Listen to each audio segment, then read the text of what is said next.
Hello and welcome to Bhaduri foundation. आज हम पढ़ेंगे क्लास 8th का एनसीईआरटी चैप्टर 8 साइंस का materials, metals and non metals. तो मेटल्स और नॉन मेटल्स में क्या डिस्टिंक्शन होता है, क्या अंतर होता है, ये हम इम्पोर्टेंट पॉइंट्स पढ़ेंगे एनसीईआरटी के क्लास 8th के। तो metals can be distinguished from non metals on the basis of their physical and chemical properties. तो मेटल को नॉन मेटल से उनकी फिजिकल और केमिकल प्रॉपर्टी के बेसिस पे अलग अलग किया जा सकता है आइडेंटिफाई। तो the property of metals by which they can be beaten into thin sheets is called malleability। तो मेटल की वो प्रॉपर्टी जिसमें उसको पीट पीट के एक शीट में कन्वर्ट किया जा सकता है, इस प्रॉपर्टी को मेटल की malleability बोला जाता है। The property of metal by which it can be drawn into wires is called ductility। Metal की वो प्रॉपर्टी जिसमें उसको एक तार के रूप में कन्वर्ट किया जा सकता है, उस प्रॉपर्टी को डक्टिलिटी बोलते हैं, जो कि मेटल में होती है और नॉन मेटल में नहीं पाई जाती। Since metals produce ringing sounds, they are said to be sonorous। क्योंकि मेटल में से एक रिंगिंग साउंड निकलती है, इसलिए मेटल में जो प्रॉपर्टी होती है वो सोनोरस प्रॉपर्टी भी होती है, जो कि नॉन मेटल में नहीं होती। The materials other than metals are not sonorous. Some materials are hard, lustrous, malleable, ductile, sonorous, and good conductors of heat and electricity। तो कुछ जो मटेरियल्स होते हैं वो हार्ड होते हैं, लस्ट्रस होते हैं मतलब चमकीले होते हैं, मैलिएबल होते हैं, डक्टाइल होते हैं मतलब उनको वायर में कन्वर्ट किया जा सकता है, मैलिबिलिटी होती है मतलब उनको एक प्लेन चादर के रूप में, एक प्लेन शीट में, पतली सी शीट में कन्वर्ट किया जा सकता है। सोनोरस होते हैं, वो टन टन बोलते हैं, रिंगिंग साउंड करते हैं, और गुड कंडक्टर होते हैं हीट के भी और इलेक्ट्रिसिटी के भी। तो ये सारी प्रॉपर्टी जो है मेटल्स की होती है, ना कि नॉन मेटल्स की। The materials which generally possess these properties are called metals. The examples of metals are iron.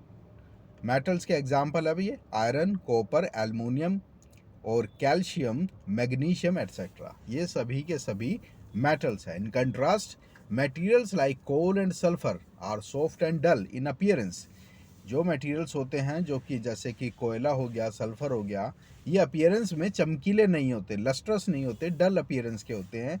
They break down into powdery masses, और उनको पीट कर, उनको तोड़कर पाउडरी मास में भी कन्वर्ट किया जा सकता है on tapping with A hammer, हथौड़ी से पीट के। दे आर नॉट सोनोरस, और ना ही वो सोनोरस होते हैं मतलब रिंगिंग साउंड भी नहीं करते। And are poor conductors of heat and electricity.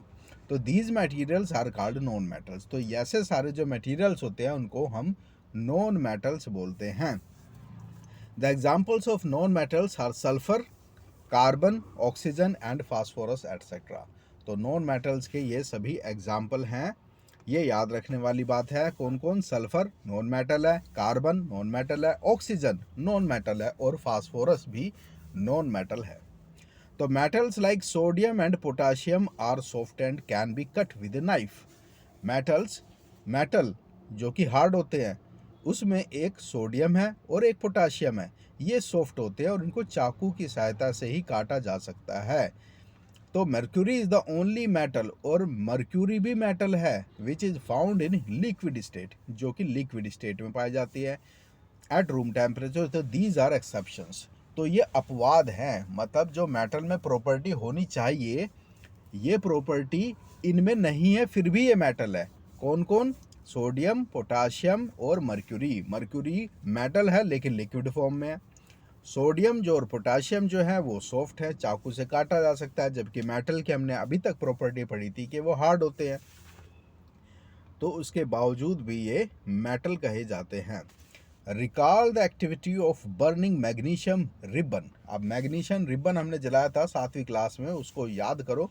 The ash obtained on burning magnesium ribbon is dissolved in water and tested for its acidic और बेसिक नेचर। तो जो राख निकलती है मैग्नीशियम रिबन को जलाने से, उसको पानी में हमने मिलाया और ये जांच की कि ये एसिडिक है या बेसिक है नेचर में। In general metallic oxides are basic in nature. Generally metallic oxide जो होते हैं वो बेसिक होते हैं, water sulphur dioxide is dissolve in water, sulphurous acid is form. अगर वाटर व्हेन जो सल्फर डाइऑक्साइड है अगर हम उसको वाटर में डिजोल्व करें तो सल्फरस एसिड बन जाता है। तो सल्फर डाइऑक्साइड मतलब SO2 प्लस वाटर मतलब H2O, तो क्या बनेगा? सल्फरस एसिड बनेगा, H2SO2 बनेगा। The sulphurous asset turns blue litmus paper red. Sulphurous acid क्या करता है? ब्लू लिटमस पेपर को रेड बना देता है, मतलब एसिड ब्लू को रेड बना देता है। Generally oxides of non metals are acidic in nature. और जो नॉन मेटल के जो ऑक्साइड्स होते हैं वो एसिडिक होते हैं। तो sodium metal is very reactive. Sodium जो है, जो कि एक मेटल है, बहुत ही ज़्यादा रिएक्टिव होता है, मतलब दूसरे मेटल से, दूसरे सब्सटेंस से बहुत तेज़ी से रिएक्ट करता है। इट रिएक्ट्स विगरसली, विगरसली माने तेज़ी से रिएक्ट करता है with oxygen and water. A lot of heat is generated in the reaction, और बहुत सारी गर्मी हीट जनरेट करता है अपने रिएक्शन के दौरान। It is therefore stored in kerosene. इसलिए सोडियम को कैरोसिन में डुबा के रखा जाता है, क्योंकि अगर उसको बाहर रखा गया ऑक्सीजन से रिएक्ट करेगा, उसमें आग लग जाएगी। इसलिए उसको कैरोसिन में रखा जाता है, क्योंकि sodium is a very very very reactive metal. Non metals do not react with water. Non metal जो होते हैं वो पानी से रिएक्ट नहीं करते, though they may be very reactive in air. हालांकि वो एयर में बहुत ही ज़्यादा रिएक्टिव होते हैं, लेकिन पानी से रिएक्ट नहीं करते। Such non metals are stored in water. तो ऐसे नॉन मेटल्स को हम पानी में रखते हैं, एयर में नहीं रखते। For example phosphorus is a very reactive non metal. Example के लिए जो फास्फोरस है वो नॉन मेटल है, लेकिन बहुत ज़्यादा रिएक्टिव है। It catches fire if expose to air. अगर हम उसको खुले में रख देंगे हवा में तो फास्फोरस में आग लग जाएगी। इसलिए हम उसको फास्फोरस को पानी में डुबा के रखते हैं ताकि ये एयर से रिएक्ट ना कर सके। To prevent the contact of phosphorus with atmospheric oxygen it is stored in water. तो you must have found that non metal generally do not react with acids. तो हमने अभी तक ये पाया कि जो नॉन मेटल है वो जनरली नहीं रिएक्ट करते एसिड से, but metals react with acid. लेकिन मेटल जो है वो एसिड से रिएक्ट करते हैं and produce hydrogen gas that Burns with A pop sound. और हाइड्रोजन गैस की तरह जलते हैं दैट वन, और जो पॉप साउंड से जलती है।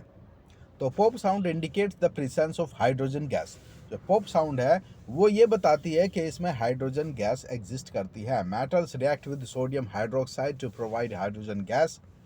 Reactions of non metals with bases are complex.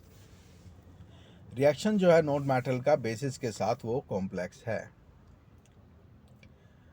तो remember that science is not arbitrary. एक चीज़ हमें याद रखनी है कि साइंस जो है वो आर्बिट्ररी नहीं है। आर्बिट्ररी का मतलब होता है हम अपने मन से कंक्लूजन ड्रॉ नहीं कर सकते। फिक्स कंक्लूजन है, जैसे कि हाइड्रोजन और ऑक्सीजन को मिला के H2 और O को मिला के पानी बनता है। साइंस में हर चीज़ फिक्स है on the basis of some principles. तो आर्बिट्ररी कंक्लूजन्स मतलब मनगढ़ंत कंक्लूजन साइंस में नहीं निकाले जा सकते, उनके पीछे एक प्रॉपर रीजनिंग होती है।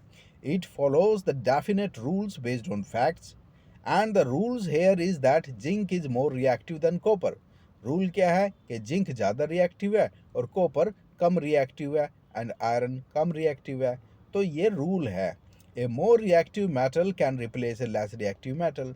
तो रूल ये है कि जो ज़्यादा रिएक्टिव होगा वो कम रिएक्टिव को रिप्लेस कर देगा, but A less reactive one can not replace A more reactive metal. और रूल ये है कि कम जो रिएक्टिव मेटल है वो ज़्यादा रिएक्टिव मेटल को नहीं रिप्लेस कर सकता। तो ये रूल है, ये साइंस है, तो इसको चेंज नहीं किया जा सकता।